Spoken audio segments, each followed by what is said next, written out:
My grandfather's hardware store ledger doesn't list nails and paint. It records unspoken debts, favors, lies, betrayals.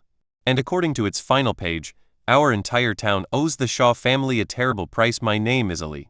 I'm the head librarian at the Oakhaven Public Library. Or I was until the funding cuts last month. Now I'm just the guy trying to sort through 50 years of accumulation in my grandfather's failed hardware store. The town is dying. Has been for years.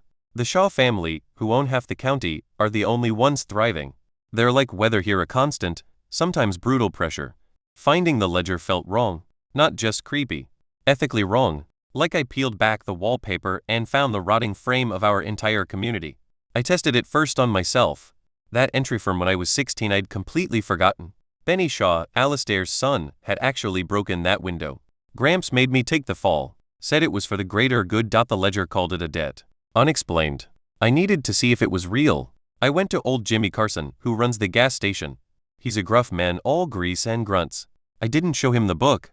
I just asked, casually, Jimmy, you ever do a favor for my Gramps? He went still, wiping his hands on a rag that was more stained than cloth. His eyes got distant, looking at something I couldn't see. July, 98, he said, his voice rough. Some kids shot a BB through the school window. Your granddad paid for the replacement out of his own pocket.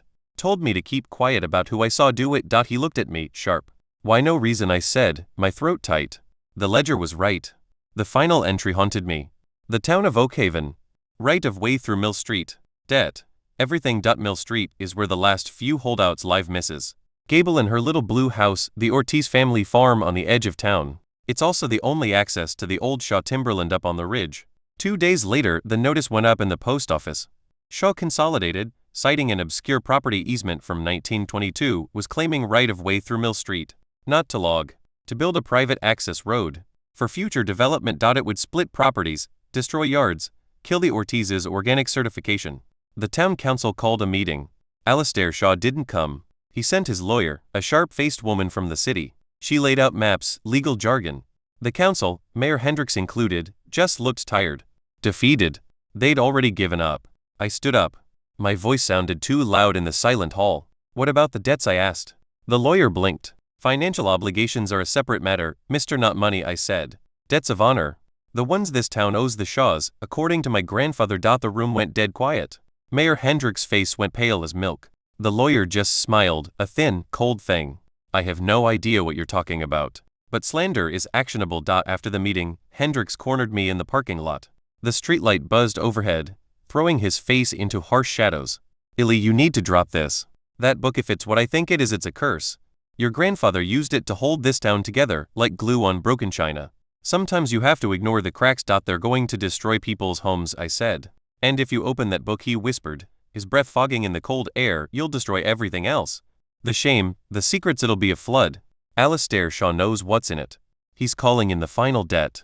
You opposing him just proves we haven't paid. He walked away, leaving me alone in the dark. I drove back to the empty hardware store, to the ledger sitting on the dusty counter. I opened it to a random page. Mayor Hendricks, 2010. Altered water test results for Shaw Mill. Debt. His career. My hands were shaking. This wasn't just a book of secrets. It was a weapon, and I'd just pointed a loaded gun at the most powerful man in the county without knowing how the safety worked. As I stared at the page, my phone buzzed. A number I didn't know. The text was simple: the ledger isn't yours. Return it to the estate, or we'll repossess it, and everything attached to it. You have 24 hours. I looked out the grimy store window. A black SUV with tinted windows was parked across the street. It hadn't been there before. Uncornered. The ledger holds the truth that could save my town, but speaking it might burn everything down. The Shaw family isn't just claiming land, they're calling in a debt written in my grandfather's hand. In the next episode, I have to learn how to use this terrible book before they take it from me for good.